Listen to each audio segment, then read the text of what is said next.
வணக்கம். நம்ம சேனலை சப்ஸ்கிரைப் பண்ண எல்லாருக்கும் ரொம்ப நன்றி. இன்றைக்கி காலிஃப்ளவர் உருளைக்கிழங்கு வச்சு ஒரு பெரட்டல் எப்படி செய்கிறதுன்னு பார்க்கலாம். இது ரொம்பவே நல்லாயிருக்கும். ரசம் சாதத்துக்கு மெயினாக ரொம்ப நல்லாயிருக்கும். ஒரு பெரிய காலிஃப்ளவர் எடுத்து நல்லா க்ளீன் பண்ணி எடுத்து வச்சுக்கோங்க. குட்டி குட்டியாக நறுக்கி எடுத்து வச்சுக்கோங்க.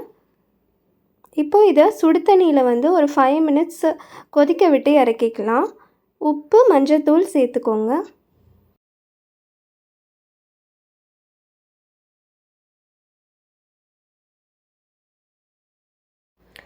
ஒரு உருளைக்கிழங்கு எடுத்து வேக வச்சு தோல் உரித்து எடுத்து வச்சுருங்க. சின்ன வெங்காயம் ஒரு 5லேருந்து 6 சின்ன வெங்காயம் எடுத்துக்கோங்க. வேக வச்ச உருளைக்கிழங்கை நறுக்கி எடுத்து வச்சுக்கோங்க. இப்போ ஒரு அரை தக்காளி சேர்த்தா போதும். கடாயை காய வச்சுட்டு கடலெண்ணெய் சேர்த்துக்கோங்க. ஒரு 6 டேபிள் ஸ்பூன் கடலெண்ணெய் சேர்த்துட்டு ஒரு டீஸ்பூன் அளவுக்கு சோம்பு, 2 சின்ன துண்டு பட்டை, நம்ம நறுக்கி வச்ச சின்ன வெங்காயத்தை சேர்த்துக்கோங்க. இது நல்லா வதங்கட்டும். கொஞ்சமாக கருவேப்பிலை சேர்த்துக்கோங்க. இஞ்சி பூண்டு பேஸ்ட் 1 டீஸ்பூன் சேர்த்துக்கோங்க. உங்கள்கிட்ட கல்பாசி இருந்தால் அதையும் சேர்த்துக்கலாம். அரை தக்காளி நறுக்கி வச்சதை சேர்த்துக்கோங்க. நல்லா வதக்கி விட்டுருங்க. இந்த ஸ்டேஜில் நம்ம வேக வச்சு எடுத்து வச்சுருக்க காலிஃப்ளவரை சேர்த்துக்கோங்க.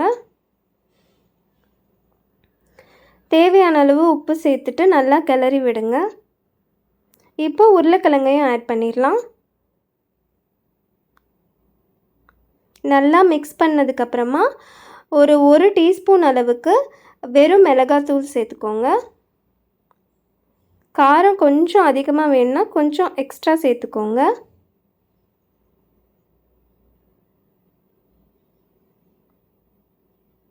இப்போ தண்ணி ஊற்றிடலாம். ஒரு கிளாஸ் அளவுக்கு தண்ணி ஊற்றிக்கோங்க.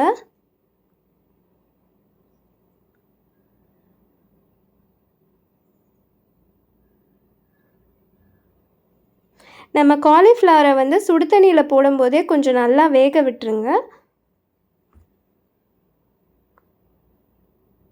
இப்போ இந்த தண்ணி நல்லா வற்றி வந்துருச்சு.